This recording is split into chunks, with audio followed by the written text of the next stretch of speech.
जी अस्सलाम वालेकुम एवरीवन। अच्छा बेटा, आज जो हम टॉपिक डिस्कस करेंगे वो है एरर्स एंड सस्पेंस अकाउंट, और ओ लेवल्स के पॉइंट ऑफ व्यू से this is the most important topic. ठीक है, तो I will try to cover this topic with in a few minutes, ताकि आप ईज़िली इस टॉपिक को ओ लेवल्स के पॉइंट ऑफ व्यू से अच्छे तरीके से अंडरस्टैंड कर सकें। Errors and suspense account. अच्छा जी, एरर्स एंड सस्पेंस अकाउंट से पहले मैं आपको कुछ basic concepts with respect to accounting देना चाह रहा हूँ, ताकि आपको इजीली आइडेंटिफाई हो जाए कि ये एरर्स हैं क्या, और कितने टाइप्स के एरर्स होते हैं, और how can we rectify it. ठीक है, तो सबसे पहले मैं आपको बता दूं कि हमारा जो अकाउंटिंग साइकिल होता है, आपको पता है, वो स्टार्ट होता है जर्नल एंट्री से। आप सबसे पहले जर्नल एंट्रीज करते हैं, ठीक है। उसके बाद आप लेजर्स बनाते हैं, and then you will make the trial balance after posting all your ledger balances in it. ठीक है, ट्रायल बैलेंस का फॉर्मेट कुछ इस तरीके से होता है ताकि आपको इजीली अंडरस्टैंड हो जाए कि गलती है कहाँ पे। ठीक है, ओके जी। ट्रायल बैलेंस का फॉर्मेट कुछ इस तरह होता है जहाँ पे आप कुछ बैलेंसेस लिखते हैं, जैसे आप अपने कैपिटल का, अपनी सेल्स का, परचेजेस का। इसी तरह अगर आपका कोई अकाउंट रिसीवेबल है, उसका नाम आ जाएगा। अकाउंट पेबल है, उसका नाम आ जाएगा। ठीक है, तो मींस के आपके जितने भी एसेट्स हैं, आपके जितने भी लाइबिलिटीज़ हैं, एक्सपेंसेस हैं, इनकम हैं, सबके जितने भी बैलेंसेस हैं ना, वो ट्रायल बैलेंस में रिकॉर्ड होते हैं। ठीक है, इसी तरह आपको पता है ट्रायल बैलेंस की टू साइड्स होती हैं। First one is debit side and second one is credit side. ठीक है, अगर आपका जो ट्रायल बैलेंस है उसकी बैलेंसिंग इक्वल हो, मींस कि उसकी debit side is equal to its credit side, then what does its mean कि आपकी जो जर्नल एंट्रीज हैं वो भी ठीक है, आपके लेजर्स के जो बैलेंसेस हैं वो भी ठीक है, और आपका ट्रायल बैलेंस भी बिल्कुल ठीक है। अगर आपका ट्रायल बैलेंस ठीक नहीं है तो उसकी जो डेबिट साइड का बैलेंस है वो क्रेडिट साइड के बैलेंस के इक्वल नहीं होगा। ठीक है, मीन्स कि कोई एरर है, कोई मिस्टेक है। ठीक है, तो आपके ट्रायल बैलेंस का जो डेबिट साइड है और आपके ट्रायल बैलेंस की जो क्रेडिट साइड है वो दोनों इक्वल होनी चाहिए। It should be equal. फिर आपको पता चलता है कि आपके ट्रायल बैलेंस में कोई भी मिस्टेक नहीं है। आपका जितना भी फाइनेंशियल रिकॉर्ड है, जैसे आपने फर्स्टली जनरल एंट्रीज की थी ट्रांजैक्शंस को देख के, उसके बाद आपने लेजर्स बनाए थे, और फिर आपने ट्रायल बैलेंस बनाया था, तो all the process of the accounting is correct और एक्यूरेट। अब हम कुछ समझेंगे कि फॉर एग्जांपल अगर डेबिट और क्रेडिट इक्वल नहीं है तो इसकी रीजंस क्या हो सकती हैं। देखें, एरर्स जो हैं वो दो तरह से हो सकते हैं। First one, errors that will affect the balancing of the trial balance, और एक एरर्स इस तरह के हैं, error that will not affect the balancing of trial balance. एक तो एरर्स हैं जो इफ़ेक्ट करेंगे ट्रायल बैलेंस की बैलेंसिंग को, और दूसरे ऐसे एरर्स हैं जो ट्रायल बैलेंस की बैलेंसिंग को इफ़ेक्ट नहीं करेंगे। ठीक है, पहले हम वो समझ लेते हैं, errors that will not affect the balancing of trial balance. ठीक है, तो इस तरह के एरर्स हैं जो आपकी ट्रायल बैलेंस की बैलेंसिंग को इफ़ेक्ट नहीं करते। फर्स्ट वन में आपके पास आ जाता है एरर ऑफ ओमिशन। अब एरर ऑफ ओमिशन क्या है? एरर ऑफ ओमिशन इस तरह का एरर है, ये इस टाइप का एरर है जिसमें आप क्या करते हैं, आप अपनी ट्रांजैक्शंस को राइट टू फॉरगेट। क्या मतलब है इसका? कि आप इसको लिखना ही भूल जाते हैं। ठीक है, जब आपने अपनी ट्रांजैक्शन को रिकॉर्ड ही नहीं किया, then what does its mean कि उसकी ट्रायल बैलेंस की बैलेंसिंग इफेक्ट ही नहीं होती। मीन्स के देखें, आपको पता है आपकी ट्रांजैक्शन ना डेबिट साइड पे रिकॉर्ड हो सकी है ना क्रेडिट साइड पे रिकॉर्ड हो सकी है, तो ना डेबिट में कोई इफेक्ट है ना क्रेडिट में कोई इफेक्ट है, तो ना दोनों साइड्स पे कोई इफेक्ट ही नहीं है, तो उसकी बैलेंसिंग को इफेक्ट कैसे हो सकता है? तो उसकी जो बैलेंसिंग है वो विल रिमेन सेम। तो ये एरर ऐसा एरर है जिसमें ट्रायल बैलेंस की बैलेंसिंग को इफेक्ट नहीं होता, इसको कहते हैं एरर ऑफ ओमिशन। ठीक है, मीन्स के you have forgotten to write the transaction in your books of accounts. Second है जी error of commission. Error of commission इस तरह का एरर है जिसमें फॉर एग्जांपल अगर आपने कोई ट्रांजैक्शन करनी है, जैसे आपने सेल्स की हैं B2 सेल्स, मतलब आपने B को सेल की है।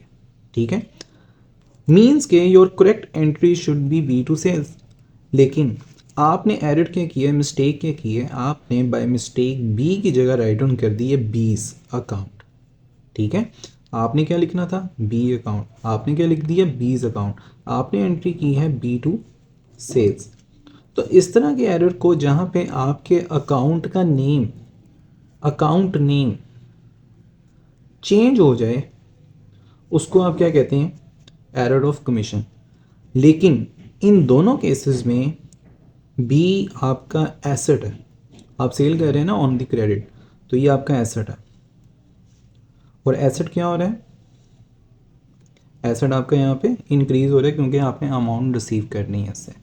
ठीक, तो ये आपका एसेट है, एसेट इंक्रीज हो रहा है, लेकिन आपने जो एरर किया है वो आपने 20 को डेबिट किया है, तो 20 भी इन दिस केस आपका एसेट ही है और एसेट इंक्रीज ही हो रहा है।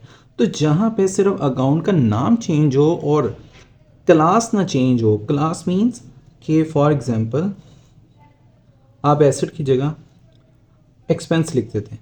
ठीक है, जहाँ पे इस तरह का एरर ना हो और इस तरह का एरर हो जिसमें अकाउंट नेम चेंज हो जाए, तो उस एरर को कहते हैं एरर ऑफ कमीशन।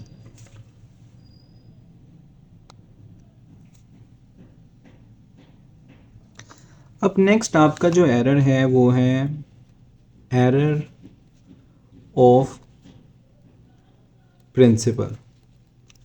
अब इस एरर में क्या है?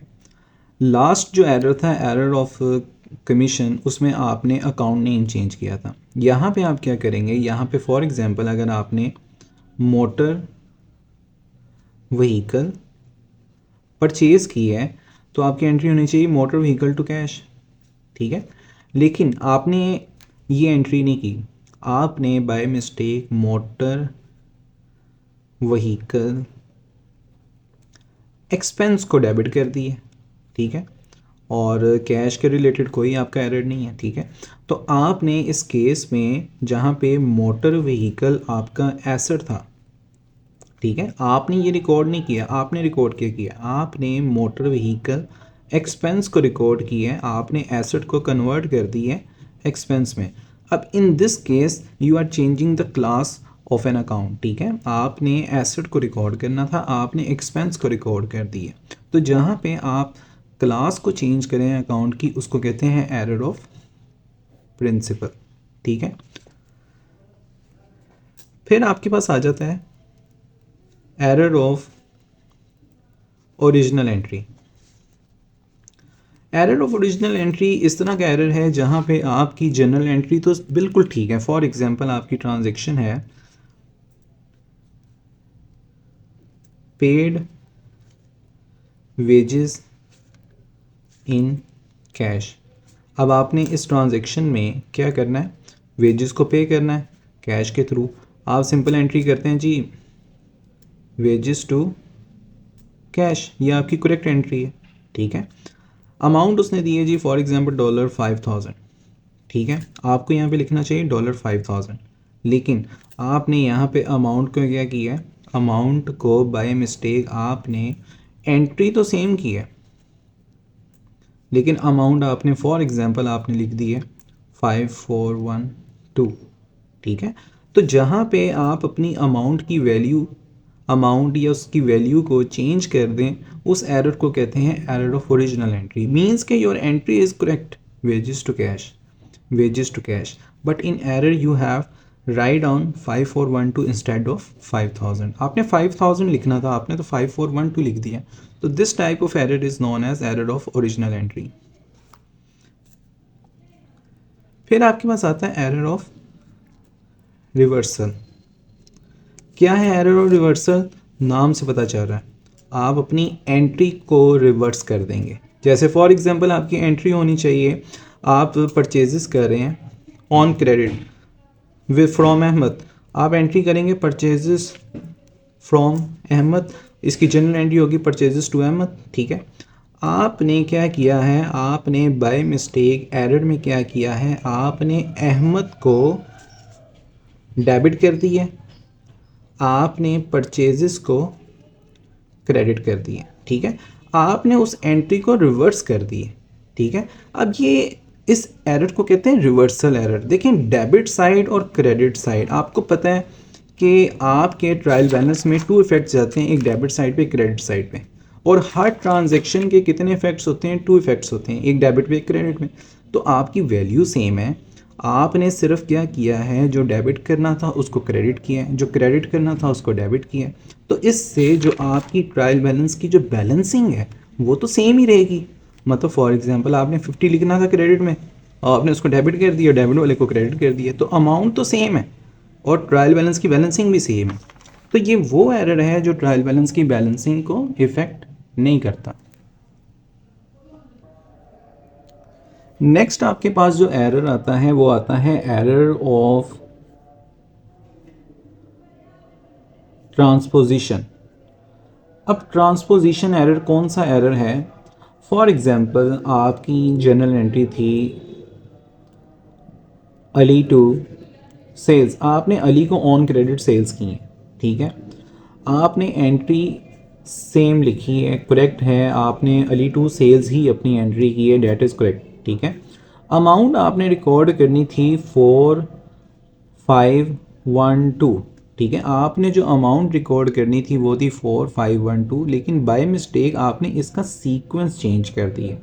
जब आप अमाउंट का सीक्वेंस चेंज कर दें, 4215 रिकॉर्ड कर दें, तो this type of error is transposition, ठीक है। जब भी आप अपनी अमाउंट का सीक्वेंस चेंज करेंगे, जैसे 4203 है, आपने लिख दिया 4302, ठीक है।